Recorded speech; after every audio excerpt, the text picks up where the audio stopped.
Haylie Duff. Duff, it's on. Actress, food blogger, and mama. You guys go hard. So life is pretty crazy. I'm always hitting the road, making time for family, Get out of town. friends, and the most incredible food along the way. Get it. It is a big country out there. That's when you know you're not in LA anymore. So let's go. Hi, everybody. Thanks for having me. So Haylie and I have two things in common already. We love wine Amen. and we love food. Yes, ma'am. So talk to me about this show and how it came together. So Haley's America is my second series with Cooking Channel. And did any of you guys see Real Girls Kitchen, my first series with them? Yes, thank you. And I'm so excited to be doing this show with them because we're getting outside of the kitchen this year, which is so exciting to me because I go through different phases of inspiration with food. You know, sometimes I want to like hunker down and just be in my kitchen and cook and recipe test. And then there's other times where I just want to be out in the world and In Santa Barbara, for example. in Santa Barbara, like our series premiered tonight. And I want to explore and meet new people and try new restaurants and go to farms. And, you know, I just have like kind of that wanderlust bug. And so that's what this series really is. It's kind of that phase of my life. It's that like adventure phase. So I'm so excited to share it with you guys. I can't wait for the premiere tonight. How do you come up with the locations? And I guess that's probably such a dumb question because No. every location in the No, world because we spend a lot of time picking those locations. It's not dumb. So tell me, how did you Santa Barbara is kind of it's one of the homes of right? The farm Well, to West table. Coast barbecue, you mean? Oh, well, maybe not. Which to me, that was like a weird thing to hear West Coast barbecue. I was like, I'm from Texas, so West Coast barbecue, I'm like, I don't really get down with that. I'm like, barbecue's from the South. You know, I'm like, what is West Coast barbecue? What does that even mean? Wait, I have to interrupt you for a sec and tell you I went to this really famous barbecue place. I cannot, the name is slipping my mind. I'll think of it later, in Austin. And I asked them where they source their meat. And the guy looks at me and he was like, where we source our meat? Right back there. From the cattle. And I was like, okay, then continue. So how we pick our locations, you know, honestly, we sort of looked at what my life was going to be like over the next few months and where I was going to be for different work things and stuff like that. And then we tried to stick to what was really happening in my actual life, you know, if I was going to an event or something like that. And then tailor each episode to what was actually happening. For me, what I loved so much about Real Girls Kitchen is that it was true to what was going on in my real life, you know? And so that's really how we picked spots. We would say, like, I'm gonna go visit my cousins in Texas, and New Orleans is close to Texas, so I could kind of like jet over there for a couple days. And New Orleans and Louisiana are one of my favorite places to go spend time. So that, for me, when I found out I was going to get to travel, was a no-brainer. I was like, if we're going to go show good food in America, that's where we got to go. So, Which location surprised you the most in terms of good food? Like where you were like, there's no way there's going to be anything really gourmet here, and yet here it is. really gourmet. Really gourmet. By gourmet, I guess- mean just like delicious, like really just kind of hits you in the stomach. It's so good. I don't know, because I feel like I somehow like find great food everywhere I go. People like always want to feed me. They know I love food, and so everywhere I go, people are like, hey, have you heard of this great restaurant or something? You know, I think the place that really surprised me maybe was Denver. And I had heard about the great food in Denver, but I had never been there before. And it was so rad. I loved everything about Denver. The hotel that I stayed at was an old train station, and it was just really beautiful and kind of old, and there were all these different restaurants throughout it, and it had like a really cool coffee shop in it, and just the whole place was really neat. But they were really focused on sustainable food and teaching people about where their food came from, and it was just a very forward-thinking food community. And I loved the food vibe there. I really did. What's been the most delicious thing you've eaten while shooting the show? Oh my gosh. I know it's probably like asking you, It is. you It's know. so hard because all of the restaurants and all of the meals sort of hold like a different memory and a Come on, you different gotta have special something. place. Okay, I have a real soft spot for Louisiana. I just do, and I think there's a supper club called Mosquito Supper Club, and we feature it on the episode down there. And the chef there has this incredible attachment to where she's from and her family history. And she's cooking out of her home. She does one seating a week on Thursday nights, and it's 24 people. And to me, it's such an intimate thing to invite 24 strangers into your home every week, like into her home. Don't you think that's crazy? Can you imagine? I mean, 24 strangers in your home once a week to cook for them?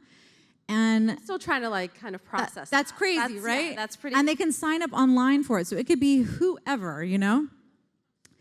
And she is cooking all of her family's recipes, and she's doing like etouffees and crab cakes and just like really amazing stuff, like just really authentic, amazing, just Louisiana greatness. And she makes this dish called Pop Rouge ice cream. And it is a combination of Big Red. Do you guys remember Big Red? Oh, You know yeah. the Big Red soda? It's Big Red poured over raspberry dumplings with ice cream.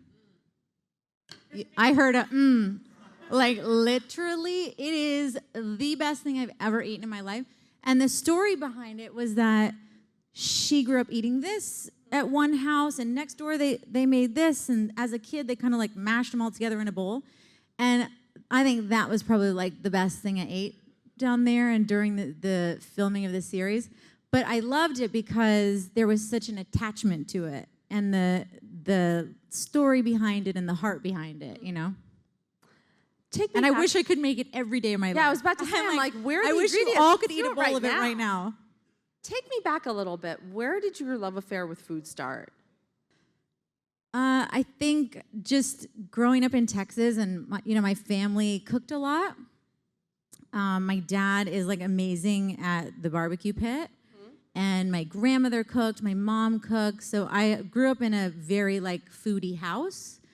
But really, it was me not really knowing how to cook that sort of started all of this for me.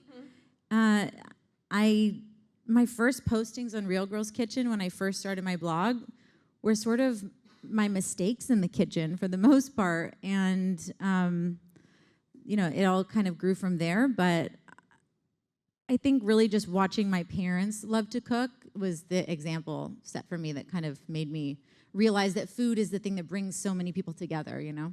What was the first thing that you cooked that really came together and made you think like, wow, I actually can do this?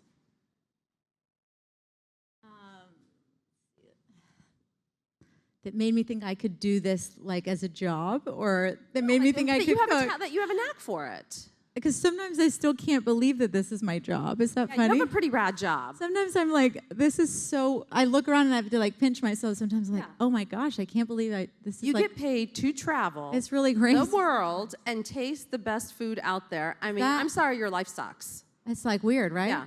I know. I can't believe it. I'm like kind of lucky. It's really crazy. I guess the first time I roasted a chicken.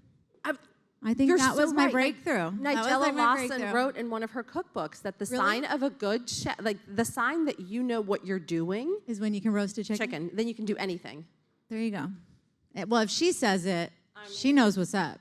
So She is Nigella. yeah, if she says it, then it's true. So, what's your routine like at home when you're cooking dinner? Well, that is very different now that I have a daughter. It used to be like I would open a bottle of wine. It was a much like chicer experience. With candles and like little appetizers. It used to be a lot cooler. Now it's more like there's a high chair going on. I'm like, please don't start crying. Let's try to get this all done at the same time. You know, normally it's like I feed Ryan first, and then she's like in the bathtub, and she gets put to sleep, and then like Matt and I will have dinner together or something like that. But you know, someone gave me the advice of like not making 2 different meals, and so I try to make whatever Matt and I are gonna have for dinner part of whatever Ryan's gonna have for dinner too. So we eat dinner at like 4 o'clock. You know, it's like that. We're like the early bird special. That's that's what we do too. Yeah, it's great. Do you plan all your meals out ahead of time? Or is it like you go to the farmer's market and you kind of see what inspires you? No, I love the farmer's market. That tends to be like our Sundays, like our family outing on Sundays. But yeah, I do plan a lot of meals because with a baby, that tends to be like, you know, what you do. And I hate food waste more than anything. So, it just is part of being a parent, I think. You end up like wasting food because you buy so much food. Or you end up eating your kids' scraps and gaining 1,000 pounds. That's the flip side of it. Or losing weight because all you get to eat are the scraps. I'm like, I never thought I was only gonna eat like the crust of a grilled cheese. I'm like, oh, this is like what I get? Like, great, thank you. And half the time she's like, like give me that back. I'm like, oh, okay, here. No, so yes, I definitely plan out meals just to, you know, not be so wasteful. Now, back to the show. Where do you want to shoot? Like, if you could find 3 dream locations that are incredibly hard or, for whatever reason, unattainable, what would they be? Unattainable? Unattainable. What's an unattainable? You tell me what you think unattainable. I don't know. Spot. That's a good question. I guess at this point, I mean, with Cuba being open, everything is attainable, right? Well, you mean outside of America? Yeah. Are you taking me international? Oh, now? you're going international next season. Ooh, okay. Oh, not. Well, I mean, I would love to go to Cuba. I mean, that's definitely a place that would be on the bucket list for sure. In America, I definitely have a bucket list. You know, I'm like, knock on wood, we get more episodes. And I want to go to Charleston. I think that's one place that would be a really fun area to shoot in. Has anybody been to Charleston or from Charleston? Everyone tells me if I love Louisiana, I need to go to Charleston. So I think that would be one place I'd really love to go. I want to go to Portland. I would love to go to Maine. I went to places in this season that I love and I had spent time in before. So I think if we get to do more episodes, I'd like to go to places I have never been before. Maybe. When you get to a city, how do you find out where to eat? I mean, do you like Yelp it? Do you email friends there? Like, how does it work? Because you go to places that are like off the beaten track. I Instagram a lot. Really? Isn't that funny? Because so many people post everything that they eat. And it's the best resource. Like you find great restaurants. I mean, honestly, social media is like the best place to find it. And even like Twitter, I mean, I would post, hey, I'm gonna be in, you know, blah, blah, blah. One time I was in Chicago filming the show Unique Sweets. Do you know that show? And I was supposed to go to like 5 bakeries in one day. I mean, I ate so much sugar in the course of like 6 hours. Oh, your job is just... You say that, it was like, I literally thought I was gonna die of like sugar overload. But I posted on Twitter, like, I'm in Chicago, where should I eat? And I got the greatest food suggestions. So I think social media is the best, it's the best tool for that kind of stuff. What do you look for when you go to a restaurant? What do I look for? I mean, I never order chicken at a restaurant. Is that funny? No, it's fun. No, it's interesting. It's like never. Yeah, I don't never order anything I can make myself. I never order anything I usually can make myself. Yeah. Yeah. So maybe I look for something that I can't make myself. That's a good answer. How adventurous? I mean, you're very adventurous with food. So where did that come from? Were you always that way? I have become more adventurous, I think, with the show for sure. But then I was talking with someone at dinner the other night, and I realized maybe I'm not at like Andrew Zimmern is an adventurous eater. Yeah. And I don't think I'm that adventurous. But he eats some really cool stuff. But I don't know if I'm that adventurous. Okay, and so I don't know. We'll see. I have one. But I last think question. I could eat like a cricket. You would? Yeah. If it was like dipped in chocolate or Yeah. something? What? I mean, I don't know. With a lot of wine? Maybe just a little salt, even. I don't know. Oh. Girl, I'm crazy. Who cares? Maybe just one cricket. Why not? Last Right. question before we go to the audience. How do you eat like 6 hours of cupcakes in a day and look like this? I chase a baby. I chase a baby. Look, it's no joke. You have a 5-year-old. I know, but You know what it's like. But if I mean you. And get I got paid. a wild one at home. But She you is get- busy. Busy. Still, look at you. Well, thank you. That's very nice. But, ugh, yeah. Diet of crickets. She's a wild child. A wild child. A diet of crickets, you said? Yeah. Diet of crickets and bread crust, right? I wish. No. I mean, I also have like I think I have like a fairly healthy outlook on food. I didn't diet or anything after having Ryan too. I didn't focus on losing weight, after I was breastfeeding. I was like I wasn't working out. I was just really like enjoying being home with her, and that was not like a priority for me. And sorry, guys that are in the audience having to listen to this, but after I stopped breastfeeding was really when I like started losing weight and like feeling like back to normal. So I think just your body is like crazy after having a baby, and then it balances out and everything's, goes back to what it's supposed to. So it's just like a baby comes in, takes over, and then everything evens out eventually. And really And a diet of crickets. and bread crust. But really, last question before we go to the audience. What's been the most outrageous thing you've eaten while shooting the show? Like the thing that you were like, I can't believe this is actually going into my body right now. The most outrageous thing I've eaten. I'm trying to remember because there's some days I eat like 5 meals in a day. So it's so hard because sometimes I leave like an interview like this and then I'm like, oh my God, that would have been the best answer for this. The most outrageous thing I've eaten.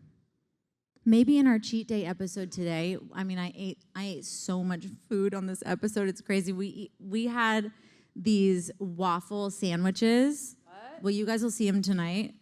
I mean, girlfriend, they were so good. It was a waffle made with beer and cheese and bacon with chicken tenders in the middle of it. And then a honey maple mustard glaze in the middle of, yeah. How many did you eat? Like a significant portion of a whole one. And by the way, it was like the second or third thing I'd eaten that day, okay? It wasn't like I ate it and I was like, I'm full. It was like my third meal that day. We got Jonathan Bennett. Do you guys know Jonathan Bennett from Cake Wars from Food Network? JB and I got down on this episode. We got after it. It was so much fun. Okay, I actually, if I wasn't wearing these hideous heels, I would bow down in full respect right now. Because that... And the girl that makes it is like the cutest little like, she's like, oh, I make these like sandwiches and they're made out of waffles. And I saw her and I was like, you're making that sandwich? Like, oh my Lord. Yeah. Get like extra bacon or anything on it, or it had bacon on it, okay, and avocado and tomato. Yeah. Oh, so there's vegetables on it. You'll see. So it's like a salad and a waffle. Salad. Yeah, it is a salad. Ish. Like a side salad in the middle And a of waffle. it. Yeah. And now for our audience, please. Hi, thank you for being here. I'm just so excited hearing you because I'm also a foodie and I'm obsessed By the way, with food. I could tell you were a foodie because I heard you going, Everything you said, I just want your life. Oh, that's nice. Thank you. But so yeah, being a foodie, I also cook. I put random things together and amazing things come out. Cook for my family, my friends, but out of all the things I can make, I cannot make pancakes. So I'm just wondering, are there any ordinary, simple dishes that you cannot master out of all the fabulous things you can do? Pancakes might be one of them, quite honestly. We're talking pancakes from scratch, right? Right, Like, yeah, not from regular old pancakes. Yeah, yeah. Oh yeah, I can't see them either. Yeah, you know what? The truth is that I feel you on the pancake situation because I feel like I can look at my refrigerator and I can basically come up with just about anything. I can put it together and I can make growing up we called that goulash. Do you know that? Dump everything in the pot. Yeah. We call that goulash. And I can come up with like anything really. But when it comes to baking, I can't do it. It's like I can't follow a direction. I can't measure it out perfectly. My mom says it's because I can't follow direction in life either, which is also probably a little bit true. But I think it has to do with like kind of the right side of the brain, left side of the brain thing. Like you're either going to be the type that can follow the direction and is going to be a baker, or you're like the type that can just throw anything together and it works. And so maybe you just got to go with that you can just throw stuff together and it works. And maybe just buy the frozen pancakes and just let it be okay, you know? Or the mix where you just add like or the a cup of mix, milk, yeah. You know, that's okay too. Do you, girl, you know? It's okay. It's okay. Nothing wrong with that. And then just tell everybody, but I can throw anything together and it works. And then This it's fine. line say you made the pancakes from scratch. Right. I would do that. I'm not mad at that. I do it all the time. Yeah. Next question, please. Hi, Haley. Thank you Hi. for being here. Thank you. What would be your ideal cheat meal to make at home? Oh, my ideal cheat meal to make at home. Queso. Wait, do you do it with There's just a slow clap in the back. Wait, Haley, back up. Do you do it with Velveeta? Hell yes. Of course Can I you say, do. Yeah, I can Yeah. say hell yes. I was like, can I say hell yes? Of course you can. Hell yes. The only way to make queso is with Velveeta. Do you like mix it with like Milk. cheese? Oh, just milk and Velveeta? milk? Okay, I'm like stumbling. I'm like thinking about it in my head. I'm like, Velveeta, milk, butter, queso. This is super, you guys, by the way, super low fat and healthy. Just after. Yeah, that's how you get a beach body. Yeah. Queso. Sometimes And I throw- chips. Sometimes I throw chilies in there too, just to. Chilies, jalapenos, tomatoes. Do You you? don't want tomatoes. That's like a vegetable. You don't want fruit. You don't want to do that. Don't pollute it. She's like nothing healthy. Don't pollute nothing it healthy with in anything there. that has vitamins. By the way, you know what else is a really great move in queso, but it's also like real naughty too? You guys are gonna think this is real crazy. A can of cream of mushroom soup. I know you think it's nuts. Do it. Do it, and then send me like a tweet or something and be like, it was good. Serious. And do you know what else? My husband was from Texas, and the one thing you can't find anywhere but Texas are Rotel tomatoes. Tell me about it. I mean, okay. Yep. Now, continue. Last question, please. Hi, I have a Hi. question. I have like 2 pounds of walnuts in my house now, and I'm a baker. I love baking. I'm not really good at cooking, but Ask I her about love the baking. pancakes. So, so I want to ask you, what are some dishes I can use some of these walnuts before, outside of like cookies? For the walnut, well, you know what dish I always loved with walnuts is that like honey walnut shrimp. Don't you love that? Like like with Chinese food. But what can you do with walnut? I mean, you got 2 pounds of walnuts. Where'd you get I guess that? you can dice them and put them on stuff, right? Really? That's nice. 2 pounds of walnuts. What can you do with all that? Chicken, walnut chicken. I mean, maybe you need to like. Oh, you know what? I did like a nut cluster recipe where I made like a spice mixture and I coated them with like, but it wasn't all walnuts. That's a lot of walnuts. 2 pounds. Girl, you're gonna be walnut overload. Okay, what about if you grate the, not grate the walnuts, but if you Like crush them? crush them and then you like do a breaded chicken with like walnuts and you mix that into the, is that disgusting? I mean, that's a walnutty chicken, yeah. You can do it with almond, like you can. I do like an almond chicken where you pulverize them and you make like an almond like flour. But I don't know about a walnut flour. You could try it and you could let us know. Maybe you should just make her some pancakes. and we could all just snack on the walnuts. Yeah, I think we're both at a loss, and she's the chef, so. I'm just thinking 2 pounds of them. That What seems about, like a lot. yogurt with walnuts? I mean, I always like some walnuts with some yogurt in the morning, so we could just have that. But 2 pounds. 2 pounds of it seems like a lot. Yeah, it seems like a lot. But thoughtful neighbor. Tell us when the show premieres. So the show premieres tonight at 10 o'clock our time, and On the cooking. on the Cooking Channel, and then 7 p.m. over on the West Coast. And you can watch it online. You can watch it online too, yeah. Thank you, guys.